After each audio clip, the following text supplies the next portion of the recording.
welcome to this webinar on Black Lives Matter, Racial Equality and Inclusion. I'm Yogi Sutton, living in Brixton, and I'm the present chair to the Catholic Association for Racial Justice. And I will be chairing this webinar tonight, and I'm very pleased to do so. As you all know, it's been about a month since the death of Mr. George Floyd in the United States of America. This has brought the issue of anti-Black racism into sharp focus. Now, while this tragic event took place thousands of miles away, far across the ocean, we cannot ignore the reality of racism, inequality, and discrimination faced by Black and minority ethnic communities in Britain. We, therefore, must double our efforts to confront our biases, but also look at how our organizational and societal practices can be more inclusive.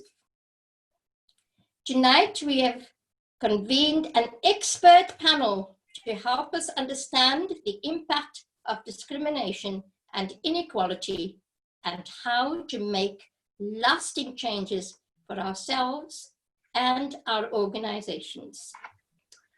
First on our panel is Mr. Jodeci Joseph, whose father is a Nigerian. He has a Jewish mother from Hackney. He identifies as being Modern Orthodox. He's a motivational speaker, and he's also founder of Motiveight, a student-run social project at the University of Hertfordshire. Mr. Joseph is also a former student president of the Jewish Society at the same university.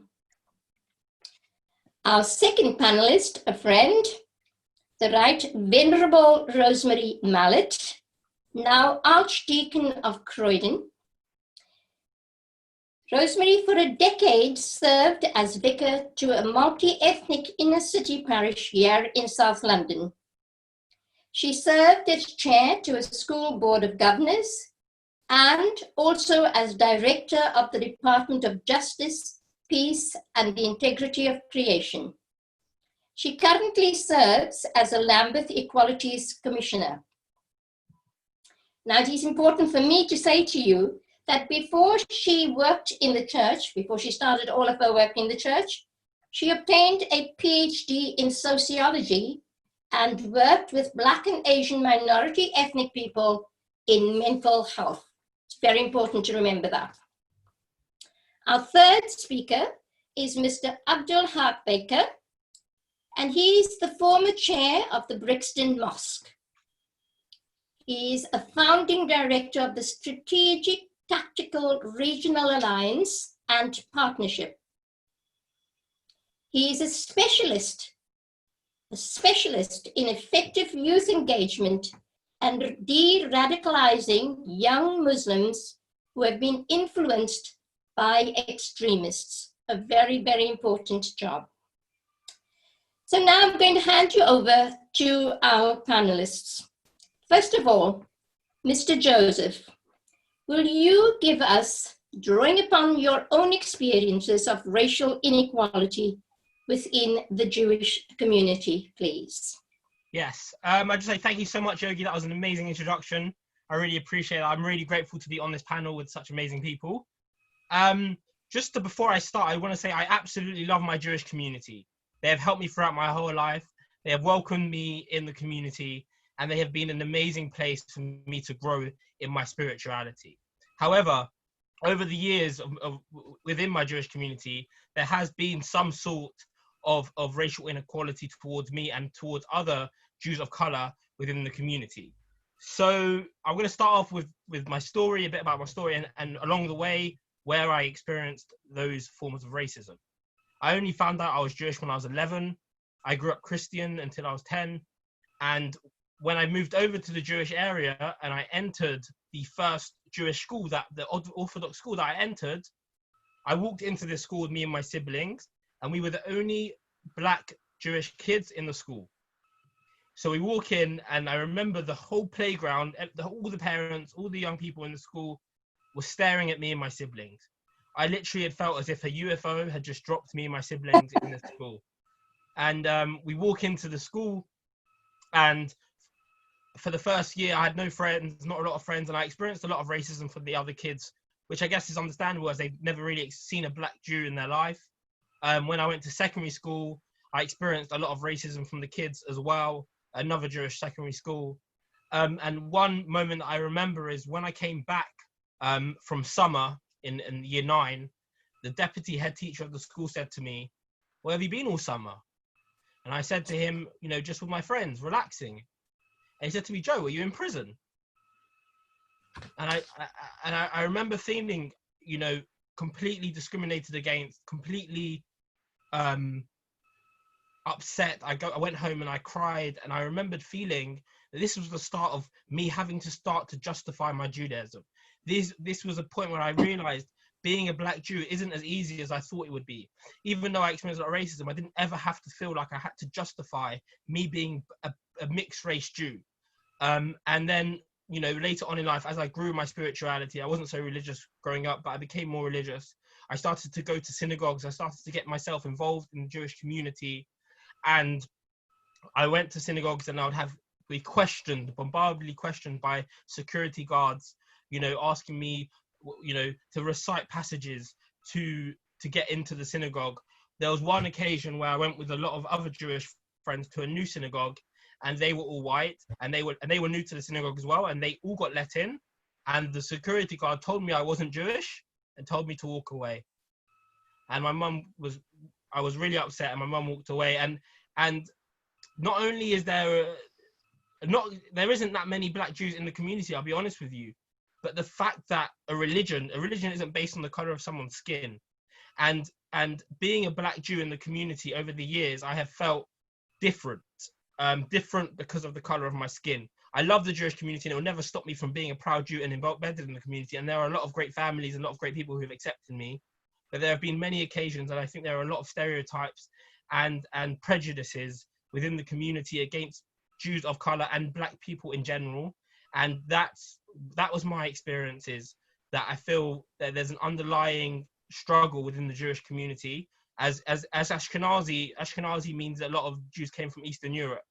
So there's not most of the Jews in the UK are from Eastern Europe, like their heritage, and they are of white color, where a lot of black Jews are converts and not necessarily a big representation. So that's kind of my experiences. I hope that was 5 minutes of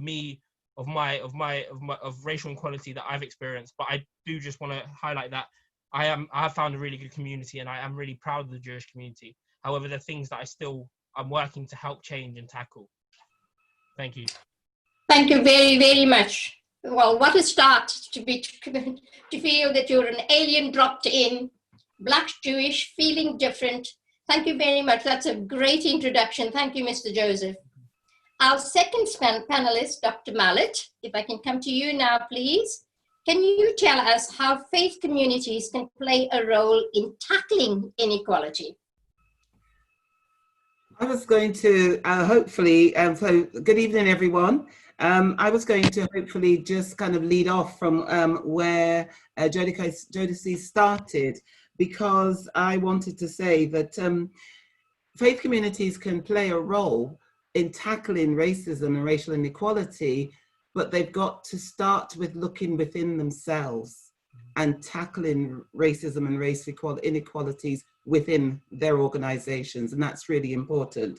And I was just thinking that in terms of my own experiences of trying to tackle those things from within, I was born an Anglican. I've been what we call a cradle Anglican. I've been Anglican all my life, and I really didn't feel unsettled about my religion, my faith, and how I fitted in within it, because pretty much for the times that I was going to church as a child, I was in the Caribbean, or when I was a teenager, first come here, and I just went along, and so that was fine. And then I spent a long time outside of the church, because like many students, particularly if you take a particular focus in life, I moved away from the church because I was trying to understand the role of the church within colonialism and the way in which the church had played its part as part of going into different countries and being part of the power structure. So I moved away from church, and I came back to church when I realized that, like in many ways, you can be part of an organization and bring the changes in that organization, as opposed to standing outside of the organization and just complaining about it. And my faith is really central to who I am, and I wanted to play a part in making a difference in the lives of people and making faith be part of that way of playing a part.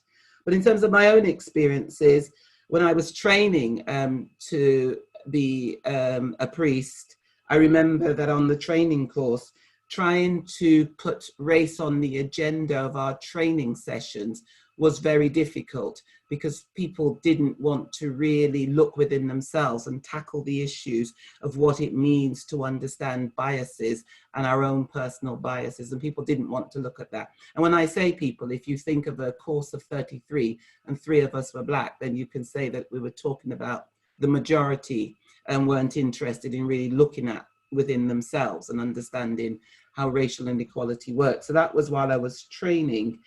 And then trying to put, once I'd become a priest, trying to put race on the agenda, or at least to have an appreciation of the contributions of Black and minority ethnic people to the lives and the well-being of the diocese and the parishes, was a battle. And it took some time to get that established.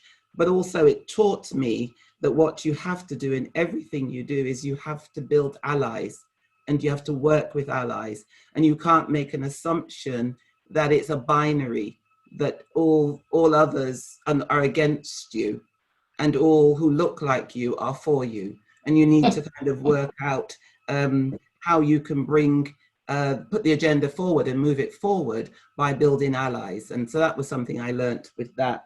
And then I think now I just want to say that it is no secret that the organization that I'm part of, the Church of England, is still looking within itself, still looking at the part it's played in the past, some aspects of it in terms of slavery and its apology for that, some aspects it played in not welcoming people of color, Caribbean people, when they came in the 60s, and really looking now to where we still have challenges in our organization and what we can do to make our organization better, because there is no way of speaking to the world about what the world should be doing if you're not doing it within your organization and for the people that you represent. So that's what I would say. We've got to start looking and working hard to make changes within our organization so that we can openly and honestly work with partners to bring a difference to the communities and to our country. Thank you very, very much, Rosemarie. That was brilliant. Thank you very much, bringing it right from the West Indies, right into England, through your youth, into university, and now in the church. And I'm going to come back to you on unconscious bias, if I may, later in the evening. Thank you for that, Rosemarie. And now could we turn to Dr. Barker?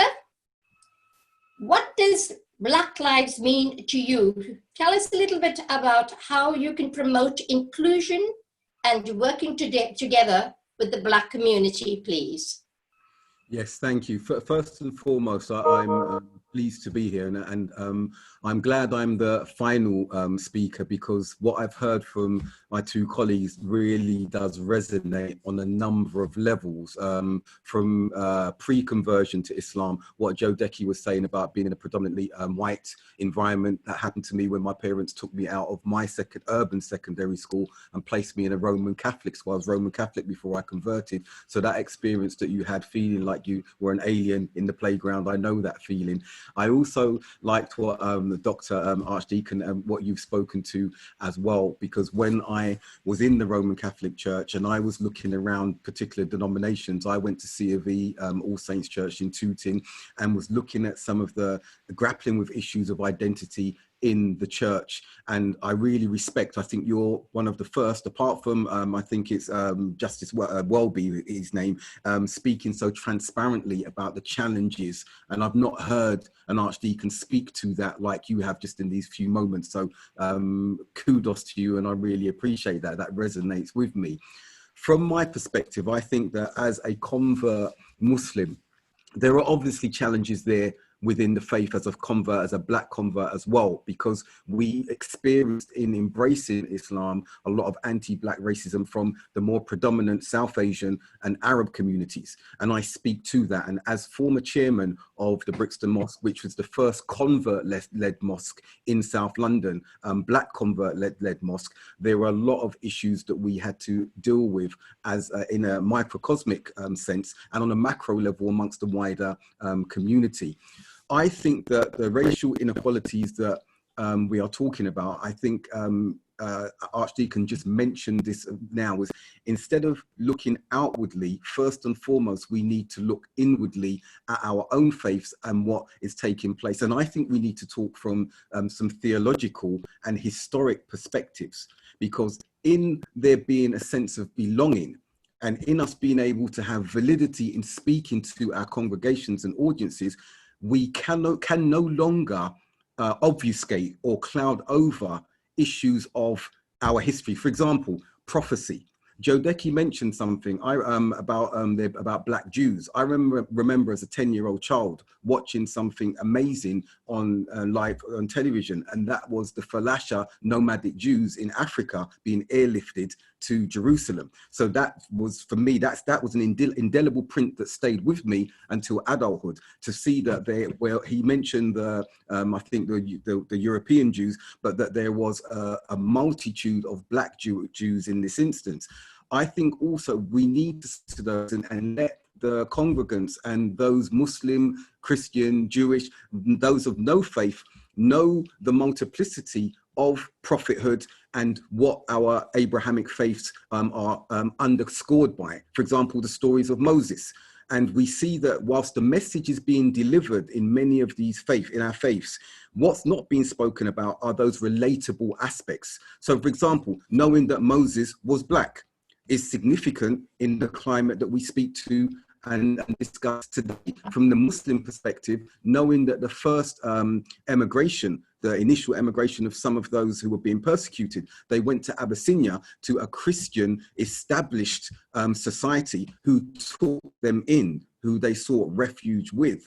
And this is a story that I relate to the Muslim communities, so they can see that Islam first spread on the African continent before Asia and Arabia. So I really do feel cultural aspects, physiological aspects need to be addressed by the Abrahamic faiths, so that there, again, I reiterate that relatability for those who are looking for guidance, for those who are concerned about what they're witnessing now. It cannot just be the spiritual message that we're calling them to and obscuring what is between the spiritual message and reality. I think that's the 5 minutes, and I hope I've addressed that issue. And I will conclude on the point that Black Lives Matter, the cause, is what we should all be focusing on. There are a myriad of agendas, political, socio-cultural, socio-economic, and otherwise, that are at play at the moment.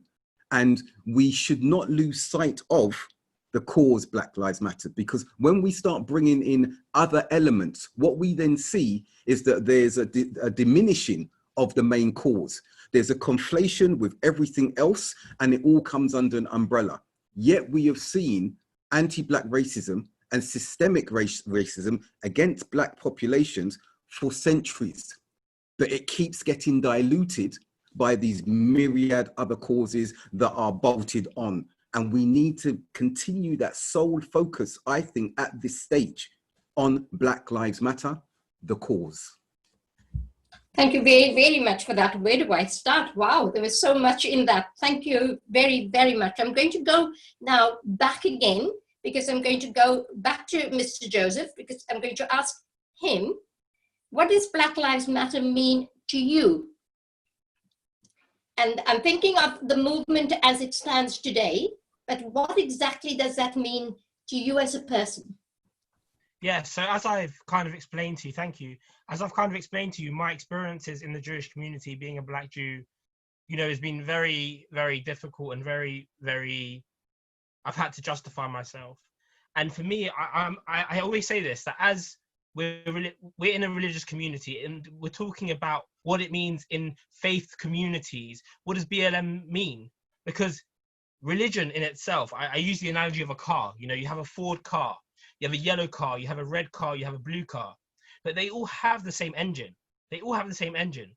And as a religious communities, everyone has a soul. Everyone has something within them that's unique as a human being, that we're here as a human being. And for me, I sometimes feel that in my own community, that message isn't being spread. That message isn't being spread, that every single person within the community and outside the community has a special gift, a unique talent. I heard a quote. When I was reading, I read a quote. When you're used to privileges, equality feels like prejudice. So what does this mean? When people, there was the whole idea of you know, Black people had to sit at the back of the bus at one point. You know, they had to go to the back of the bus, and then when equality comes in, and now Black people can sit anywhere they want, then maybe other people who aren't Black might feel that now the prejudice is on them. They used to have 2 seats, they used to have more seats, but now they have to give up their seats. But really, it's equality. And sometimes what I've felt in the community is, because this BLM has happened, and because in the Jewish community there's been more conversations around why Black Jews of color matter as much as other Jews and why we should be accepted. I've had conversations with people, and they've said to me, why are you guys coming up now? Why are you guys coming up now? Like, I felt prejudice. I felt like just because we're trying to be equal, they have felt that we're trying to be above them as opposed to equal. And I felt that a lot from the community. And for me, it's been really hard to see that, because what it's really about is equality. And having these conversations is so important. And for me, it's about ensuring that other people like me in other communities, in the Islamic community, in the Christian community, that they can walk into a religious space. They can walk into a religious space and feel that they can connect to God, that they can connect to God and not feel that they have to be different, or they have to be confident, and they have to do more to be as equal as someone else. And then thirdly, it's about removing these stereotypes.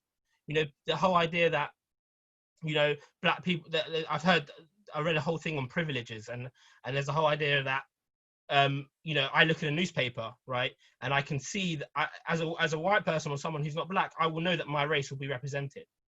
You know, I was actually watching a video before from Muhammad Ali, and he was talking about Santa Claus, Moses, Jesus, that everyone's represented as white. Like Dr. Abdul, you're saying that that there's this representation that we're not represented. So for me, I'm really motivated, and like I felt really empowered by what's happened recently, because I feel like now I've been given a voice more so than I had before, because people are looking to me. But I don't want this to just fizzle out. And the last thing I'm going to say is that people said to me, why? The question they asked me is, why are you making a big deal now? Because George Floyd, the whole situation's happened. Why are you speaking, doing all these speaking engagements? Why are you talking about it now? Why didn't you talk about it for the last 5 years that you were down? And the answer I had was, when were the League of Nations created? Yeah, the whole idea of there being a pact between all countries in the world should have been always a thing. That seems like a sensible thing. But because of World War I and II, countries decided that they had to come together. And for me, this George Floyd situation, this is what has just happened, is kind of like a catapult for me to give people the voice to say, you know, now enough is enough. And for me, this is what it is. This is what it's come down to. Enough is enough. Equality needs to be pushed up the agenda. We need to try. If we don't succeed, we need to keep trying. And for me, it's about making everyone feel comfortable in all spaces. Thank you very much for that. Rosemarie, could I come to you for the same question? What does Black Lives Matter mean to you? You're muted. So the first thing is, personally, it means that I matter, that I and everybody who looks like me or who comes from a similar background to me, we matter. But we know that on too many occasions, people of color are not seen as equal. are not treated as equal, are not offered an equal share of the pie, are not given an equal place at the table. And that's not just for the now, that's been for the ever. Since 400 years, since slavery, since African people were taken out of Africa and taken away from their families and then sold off, they have been treated as less than, even less than other, I would say, not just other, but less than. And so then that's then meant that all people of color, doesn't matter where they come from, are treated in this same way. And so for me, what Black Lives Matter, what finally someone, I think Jodeci said, enough is enough. We've been saying this for a very long time. I was thinking that as I grew up as a child, when I came to this country, I remember the music, Young, Gifted and Black. I remember that so many times Black people have stood up and tried to say, we matter, it's important, we are the same as you. You know, James Baldwin said, we want nothing different than people who are not the same shade of skin as us. What we want is to live in peace. We want to be able to raise our children. We want to be able to have lives and want to have validity, as Dr. Bakker said, and we want to know that we belong, that we have a right to be at the table and that we belong. But too often, like a certain mention in the Bible, we're treated as less than the dogs with the crumbs under the table. That's what we are offered, the crumbs under the table. And I think with the George Floyd event, I think finally, hopefully, enough people saw, witnessed the absolute horror and awfulness of an uncaring white person kneeling on the neck of a chained, handcuffed Black person and squeezing the very life out of him for no other reason than his color. And I think enough people felt that pain, and enough people, not just Black people, but people for whom values mean something, who have a moral compass, enough people said, enough is enough. And that's why this is a moment, as Dr. Bakker said, that we have to step into this moment and make it not just be a moment that then passes, like the beatdowns that we've seen in the past, like the racist events that have happened since time immemorial, like the slaves hanging on trees. We don't want this moment to pass. We want his life and this moment to count for something where everybody recognizes that if you value, it's like when in the Bible, Jesus says, value the life of a child. And if you can value the life of this child, then you can value the life of everybody. And we want people to see, if you value the life of Black people who you have for so long put down, offered the crumbs from under the table, if you can now value their life and show that it has validity and they belong, then you can value everyone's life. And I think Dr. Bakker is right. It's not about diluting and talking about all lives matter. It is about holding this moment and recognizing that we have to really focus in on the importance of Black lives. They absolutely matter. They matter to everybody. They matter to me personally, and they matter to the heritage, I think, of all our societies. Thank you, Rosemarie. Dr. Bakker, do you think you can add to that, please? I can. Matter to you? Yeah, it matters very much. And I think that both Jodeci and Dr. Rosemarie have articulated that very, very emphatically. What I think is important for viewers and listeners to understand is that they should start doing their own research and engaging with other communities, Black communities, so that they can understand that Black history did not start with slavery. It was interrupted by it. We have a history that is illustrious and predates the 400 years of slavery. We have Songhai kingdoms. We have kingdoms, and archaeological remains are proving the stature of these empires that existed in Africa, in the Americas, across Asia. We need to have society educated about that. Also, we need to have society educated as to why and how transatlantic slavery became possible. Because the nature of Black people is one of welcoming, of warmth. So when you look at the stories of Christopher Columbus and other travelers, and you read their accounts and their narratives, on every single account, you'll see that they speak about the welcome that was afforded to them. And there's an important lesson to learn from this at this particular point now, because we see today a stereotype that Black people are violent, aggressive, need to be dealt with force. But we only have to look historically at who the perpetrators of violence have been for generations, that culminated in what we witnessed with George Floyd. And you do have detractors today bringing statistics that there are more white people killed at the hands of the police than Black people. There are more white people incarcerated than Black people. And this again is an obscuring of details, because the disproportionality of Black deaths, of Black incarceration, is what should be looked at when you look at the ratio and the percentage of Black minorities in wider society. So I think these lessons need to be spoken of, they need to be heard.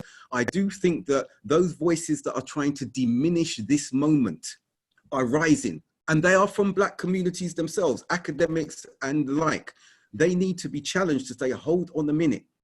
You've got to pump the brakes at this particular moment in time, because this isn't an isolated incident. What happened to George Floyd is something that has been a trajectory for 400 years. Dr. Rosemarie spoke about hangings and lynchings that were in the Jim Crow era, which is not that long ago. And we have to look only this past month of reports of 6 individuals found publicly hanging outside civic halls, outside libraries. We're seeing other footage of individuals still being suffocated and abused at the hands of the police. And remember, the police are only a reflection of what we are facing systemically. So speaking again to what Dr. Rosemarie said, we must hold on to this moment and not divert left or right.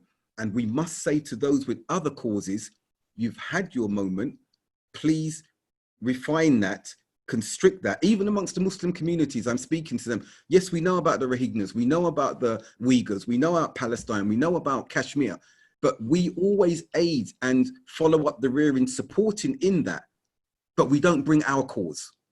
Now it's a time for this cause, which is one of the longest Western causes of repression that keeps getting sidelined.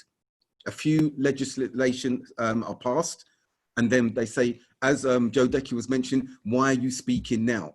Now, actually, our very presence, our very embodiment and involvement in society is indicative of the resilience of us as a people.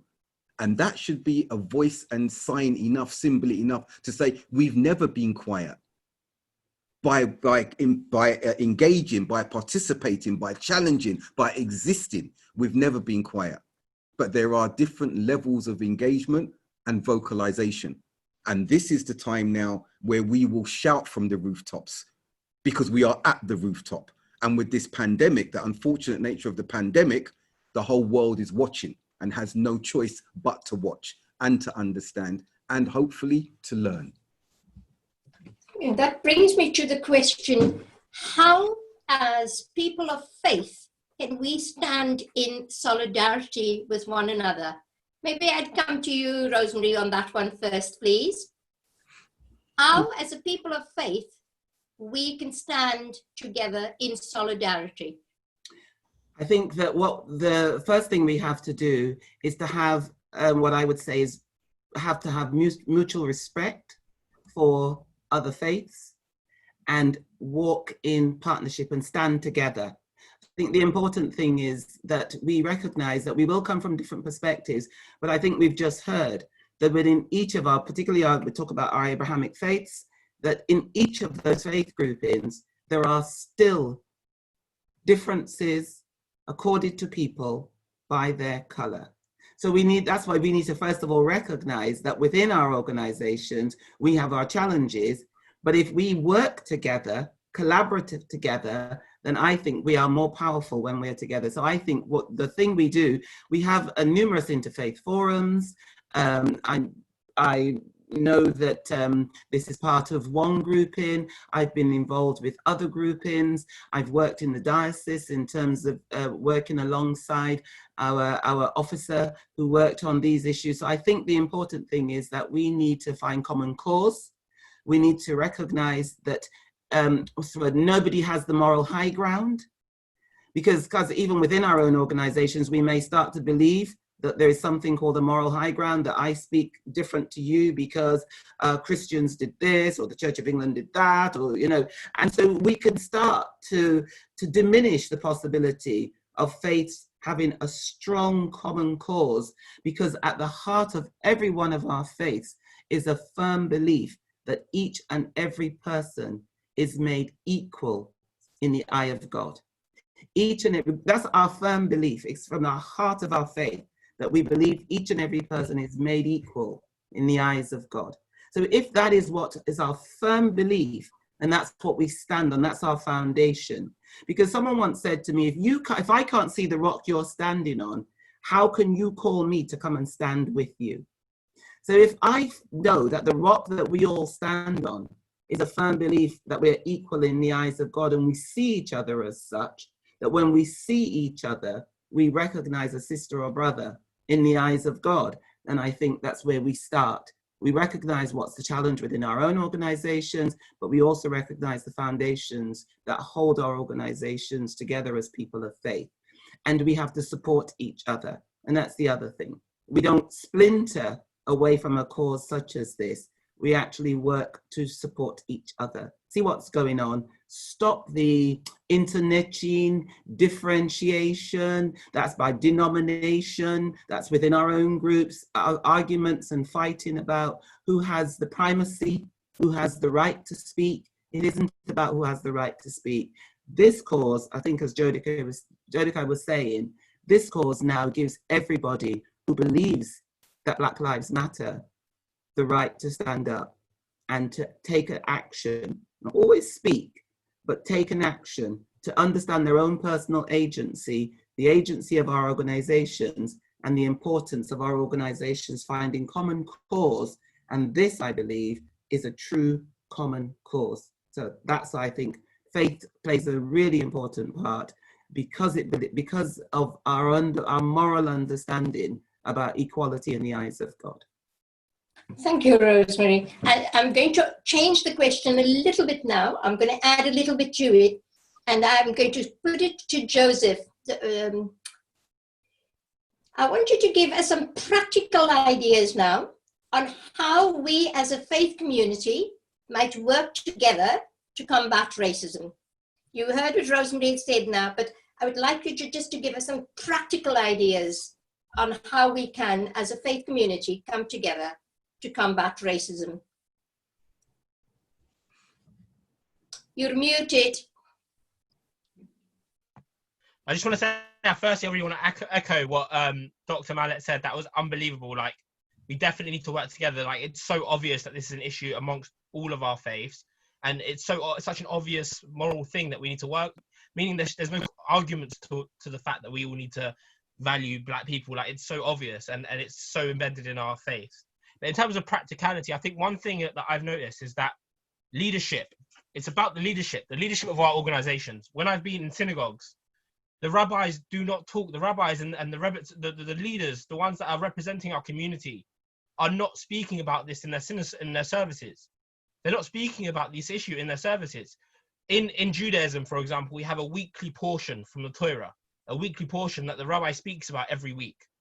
And not once in the 5 years that I've become my religious journey have I heard ever a rabbi talk about how every human being is equal and that Black lives matter. So I think the first practical thing would be the religious leaders. I know there's some religious leaders on this panel. I know you guys are already doing a great job, but I think it's important for other religious leaders in their sermons, in their representation, even if they're not just black leaders, but the white leaders, because most of the rabbis that I'm associated with, they're of white. For them to be talking to their communities about the history, what Dr. Baker said before, about the history of the religions. It's important for the leaders, not just of black color, to talk to their members. In terms of members themselves, I think it's important from a bottom up approach for them to be to educate themselves, to go online, research. How can I challenge my own stereotypes? How can I challenge my own prejudices? Because a lot of people in the community, in these religious communities, they don't even realize they have stereotypes. They don't even realize they have prejudices. They don't even ask themselves, what do I think what do I think when I see a black person? They don't ask themselves these questions. So on a very practical level, I think there should be a community activity for their members to start questioning, what do you guys think about black people, in a very open space? Challenge these stereotypes. And then thirdly, from a systematic, hierarchical kind of position, very practical, is education, right? We need to educate our congregants, other communities, the outside community. We need to educate them on what it means how do black people feel. We need to hold events. We need to hold events where black people in faiths talk about their experiences in the community and give insight to people. Hold events and let people come in and see what it's like for a black, like we're doing right now. We're doing it literally on this call right now. We're already starting with a practical example, but to do more events like this across the community. And not, what I've realized as well is that, the conversation is already dying out. George Floyd happened a few years ago. It's already the conversations are dying out. And what we need to realize is that we need to create sustainability. I did a geography degree, so I learned a lot about sustainability. But we can't just say after a few weeks, okay, the conversation's done, we're all done, put it away. What we need is long-term goals to tackle this. Set up organizations, get a team in your churches, in your synagogues, in your mosques, get a team specifically on culture and educating about these things, and continue that conversation. Because what's going to happen is in a few weeks, they'll be like, okay, we've had the conversation. We're all saints now. There's no racism. There's no stereotype. There's no prejudices. Let's just walk away. We've done all the conversation. We've done all these events. But it's about continuous events, continuous communication, and especially the leadership should be leading that. The leadership should be at the forefront. The leaders of our community need to step up. They need to step up and they need to say, this is a problem. And we need to continually, it needs to be embedded in our services, embedded in our culture, that everyone matters. When I walk into a synagogue, I want to be greeted. Hello, how are you? Come and sit down. Enjoy the service. Do you need somewhere to eat after for Friday night dinner? Do you need a lunch? Come and see. Make me feel part of the community. But these are what the leaders need to embed in their community. How do we treat people of different color? In the same way, if there's a black community and a white person walks into that community, it needs to be the same the other way around. I'm not saying this is just only for black, but it needs to be the same all round. And I think we need to, that's my practical examples. Education, leadership, and general conversations and challenging our members, our congregants, prejudices and stereotypes. Thank you very much. So leadership, getting our rabbis to speak, questioning and challenging stereotypes, educating teams so that they would listen to the black experience. How would that differ in your area, Dr. Abdul? I think it echoes what Jodeci has said with regards to some of the practicalities. Many years ago, I instituted community dinners where we would invite members of the public and extended family who would be largely non-Muslims to attend and engage. I think that needs to be widened. I think from a faith perspective. I also think that nationally that we need to move away from a Black History Month. Consigning Black history to a month, I think, is a tad patronizing. I think the wealth of Black history is such that it should just be continuous and thematic throughout the 12 months of the year, like we see with other events. And within that, the faiths can then be punctuated through these months and showing particular aspects of faith and what it means to Black people, but not this Black History Month, which starts as a platform with slavery. So I think that I won't add too much to what Jodeci has said in that instance. I think that what Dr. Rosemarie has said as well about the premise of all being equal, because we are told that in Islam as well, an Arab is not better than a non-Arab, a white is not better than a Black, and vice versa, and that piety is the essence that we should be striving for. But speaking again to Jodeci's point, in that the sermons that need to come out, that need to emanate, we've got to move away from being tokenistic in our references to scripture. We've got to, because that's what happens in the Muslim faith particularly. We're here about particular personalities who were Black. We will hear about particular edicts and everything concerning race and ethnicity. And it stops short there. So then it becomes esoteric, it becomes abstract, it becomes theoretical. What needs to happen at this point now is the actualization of all of these tenets, of all of these aspects of religion that we churn out and speak of in these particular moments. And then, as Jodeci has said, they disappear. It needs to be actualized. And that can be quite painful when you're continually highlighting the historic trajectory of oppression. We know about the story of Moses and what happened with the Jewish tribes at that time. We heard Bob Marley sing about Exodus, and we hold on to that firmly. And we see the persecution and the struggles that not only happened in those occasions, but we saw with the Holocaust and everything that happened then. And we are okay. That has become part of the narrative and the fabric of what we listen to and acknowledge. Why isn't there that parallel with the age-old, centuries-old repression and oppression of Black people who were of all of the faiths that we are adhering to now? Why is there one narrative that can stay at the forefront of public perception, but when it comes to the Black cause, it keeps getting consigned? So again, I will conclude on that point to your question. All of this needs to be actualized, and the teachings around it need to be actualized. And it will be a process of pain, but then acknowledgement, realization, and then solidarity in eliminating it and taking steps to make sure that it's being eliminated. I like that very much. Thank you very much. I love the idea of having community dinners. And I also agree with you. History Month makes more clear difference rather than being equal. We should do away with history, Black History Month, and have Black history taught throughout the curriculum in every subject throughout the year. So I am very much with you. And I love the idea of pain, then acknowledgement, then solidarity. We've got to go through those steps. Very well put. Thank you very much for that. I wonder if Rosemarie could come back on, from a Christian perspective, please. Well, I don't know whether it's going to differ from a Christian perspective. The only thing I was going to add quickly about Black History Month is don't consign away something that you have before you've put in place the other structures that you would like to have. Yeah? A bird in the hand is worth more than two in the bush. I'm sure you've heard that phrase before.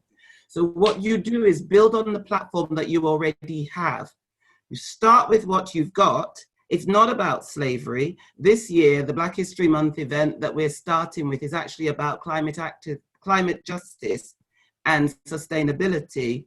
And it's also looking at the way in which the global North is impoverishing the global South because of the issues around climate action and the need for climate justice, and I think what is being called climate racism.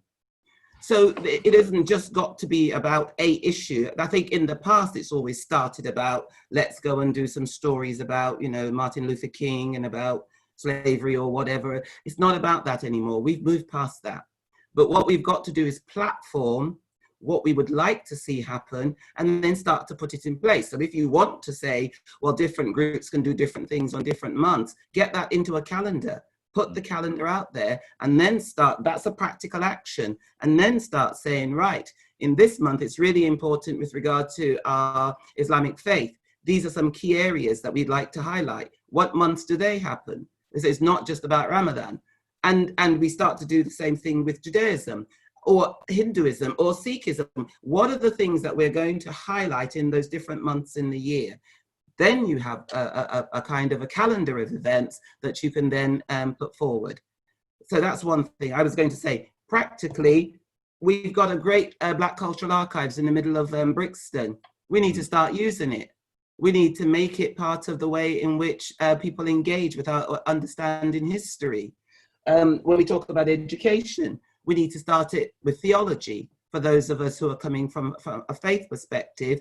And we need to then think about, as Jodeci said, within our schools, so we can start with our primary schools. I like the word that you said, Dr. Bakker, slavery was an interruption of Black history. Starting from, never mind Greater Zimbabwe and all the wonderful and amazing architectural features that we know are prehistoric and are part of what are called, you know, BCE. The history that we can tabulate now, but then we can go to Timbuktu, we can go to all the great, wonderful structures, the libraries that were there.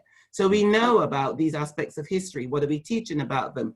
Do we know that Augustine, the church's greatest theologian, was Black? Do we know that? We've had the conversation about what color was Jesus.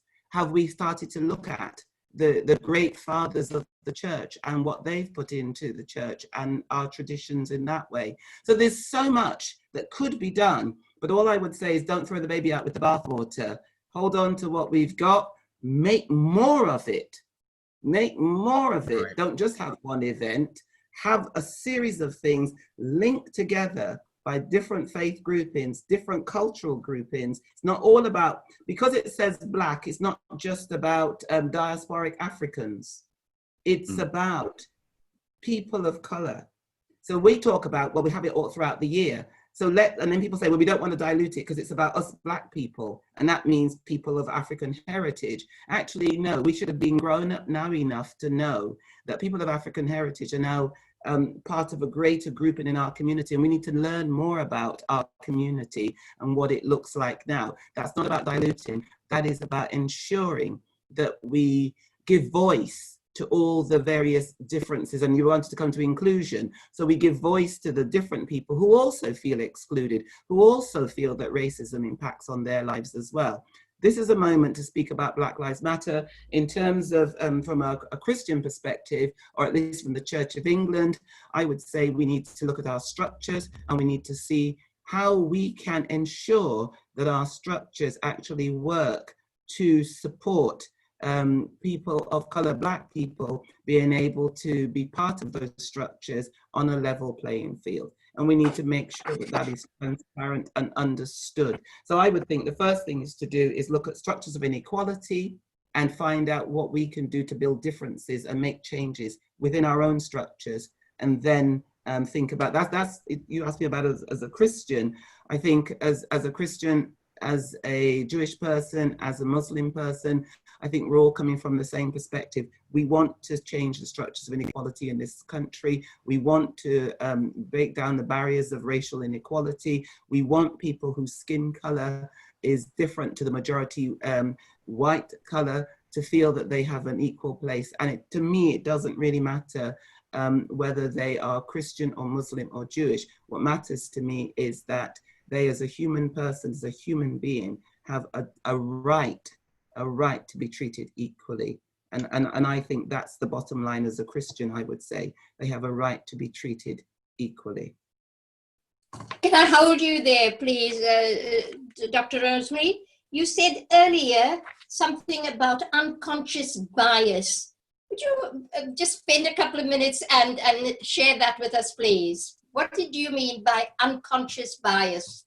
Okay, so all of us, every one of us at this, on this screen, and all of those listening, were brought up in particular cultural understanding of who we are and who other is. Because the only way that we learn about who we are is we posit ourselves against the other, and whoever that other could be. It could be people outside your house. It could be people who are different to you.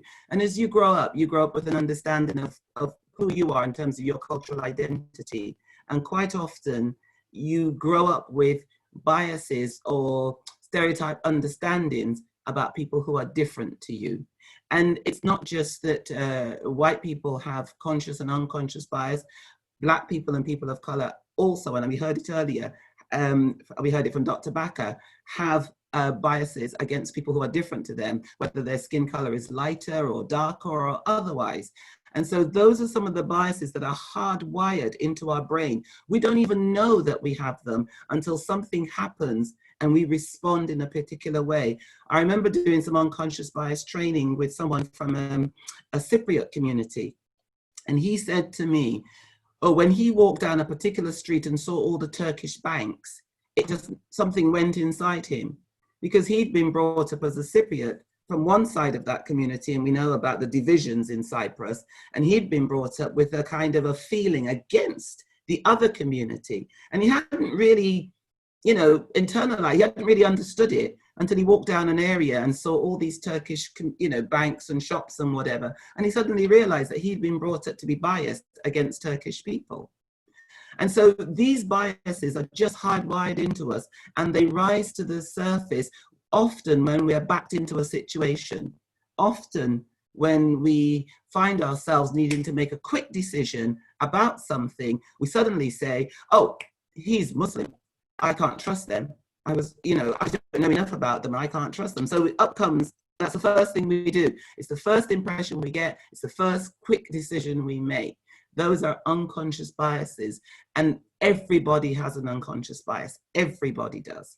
And what unconscious bias training tries to get at is get us to look within ourselves and recognize that we do have unconscious biases, and that what we need to do is, when we're making decisions, particularly if they have to be quick, or if it's about a group or a situation that is very different to where we've come from, that we need to slow down our thinking, that we need to really appreciate the differences in the circumstances, and that we need to really try to understand why we might have been quick to make a decision. Sometimes we've got to make quick decisions. We know we have. If we're in danger, we make a quick decision. If we've got to employ someone, we don't have to make a quick decision. We need to make a reasoned decision, and a quick decision on the basis of their gender or their ethnicity, or whether we can understand how they speak because they might have a different accent to us, or all of those things. If we use them to make our decisions, then we are being biased. And sometimes it comes from our unconscious understanding. So we need unconscious bias training, and we need to understand what it means. We can do it ourselves online. In my diocese, we have had unconscious bias training for all our senior leaders. We have it now for all our new priests. We have it for all our new curates, because we just believe, we have it for all people who work in our offices, because we just believe that we have to get people to understand what is going on within them and how that makes them relate to others. Because my brothers, my sister, the fundamental aspect of human life is relationships, and how we make and break and build relationships. And our biases can stop us building honest and respectful relationships with people who are different to us. And unconscious bias helps us to get at that, and helps us to try to make and build respectful relationships across what we might see as differences or divides. Yeah. Thank you very much. Now we've only got about 5 minutes left, but I've still got 2 questions. So I'm going to put the first question, and I'm going to ask one of you to answer it, and then the second question for the second person to answer, and then we're going to close. They're 2 pretty difficult ones. The first one: do we think it's enough for the corporate sector and even faith institutions to adopt a diversity strategy? What would that look like? Who would like to answer that? I'll give that a go. Thank you, Dr. Abdul. I think it's a very complex question and has different tiers to it. And I think when we look at corporate entities, there are so many challenges there as well. We're talking about equality with regards to gender as well, which is a challenge and a problem there. Women being able to rise up the executive ladder in the same way as men, and equal pay and things like this. And it's unfortunate that we need to have policy and legislation that can protect or facilitate equality and justice. And we've witnessed this from the 70s when we had the Race Equalities Act and everything introduced in order to preserve the rights and protect the rights of minorities. I think that there does need to be some sort of policy development around corporate structures, because they don't seem to be doing it themselves. The main focus with them is profiteering, the main profitability. The main focus for them is to maintain a career track and path for particular elites who have emanated from particular institutions or elite academic institutions.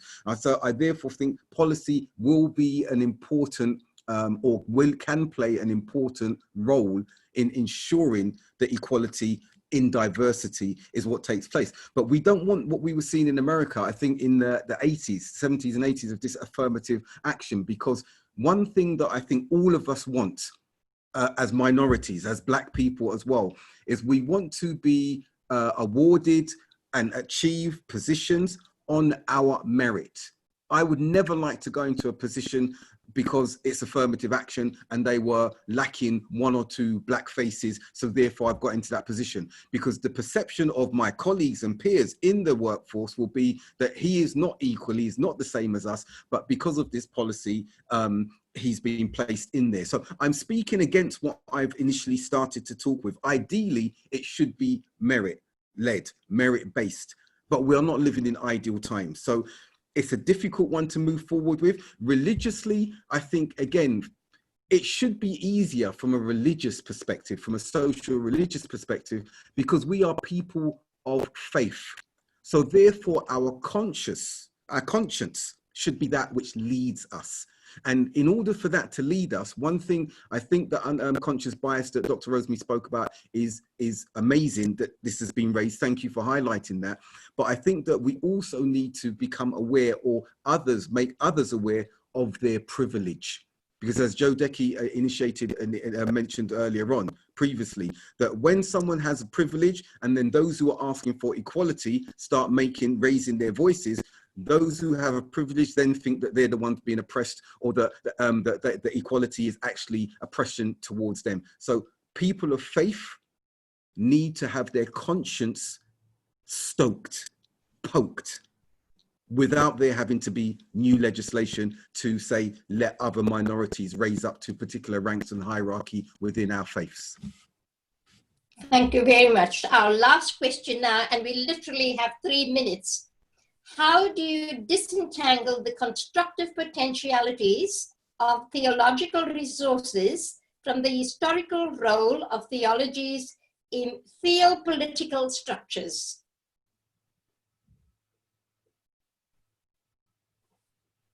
It's quite a mouthful, isn't it? Well, I'll repeat that. I'll repeat the question. How do you disentangle the constructive potentialities of theological resources from the historical role of theologies in theopolitical structures? Rosemarie? Okay, so what I wanted to say is that in terms of disentangling what is possible from what has been, that's what I'm seeing, that we've got this oppressive theopolitical structures, and that's been the historical role of theology in these structures. How do we disentangle what the potential and the possible is from what has been the history where theology or theopolitical structures have oppressed other communities and other peoples? So how do we get faith or churches or religions away from their past How do we get them away from the past and the things that they have done? And how do we get to see that they have the actual real potential that is within the faith, that is to bring about a just and equal society? And I think part of that is that perhaps we need to disentangle religion from the state. And because if religion walks alongside political power and privilege, then quite often what it does is it maintains that power and that privilege, because it's part of the power and the privilege structure. So what you have to do is recognize that in our faith, we are supposed to be walking alongside the poor, the marginalized, the people who are in need in our societies. So if we ally ourselves very closely with the center and with the power structures, we won't be able to really fulfill the responsibility and the role of serving those who are the most at need in our societies. And I thought, so I don't ever quite answer what the person was asking, but that's what I was going to say. And all I wanted to say to you, Yogi, very quickly, is that what you asked about, diversity statements. And I was going to say, probably every organization has now got some form of a diversity statement, but actually it's a bit like a fig leaf, because if they do nothing with it, it's just a statement on their website. And I was going to say, and it's the same with our faiths, every single faith is built on a diversity statement. But the three of us have sat here and said about the challenges within our faith communities of diversity and the ways in which Black lives have not seemed to matter in the same way as other people's lives have mattered. So our own diversity statements, which are about justice, are about righteousness, are about mercy, are about equality, need to be absolutely lived out, and not just put out as a statement of we're all one, we're all brothers, we're all sisters, we're all one. Actually, we're not if we're not treated that way. And people have got to stop that fig leaf statements and have got to actually get real about how they are putting down transparent policies that people can understand, can monitor, and can see the difference from year to year, how that organization, how that faith group, how that denomination actually really builds in diversity and builds in inclusion.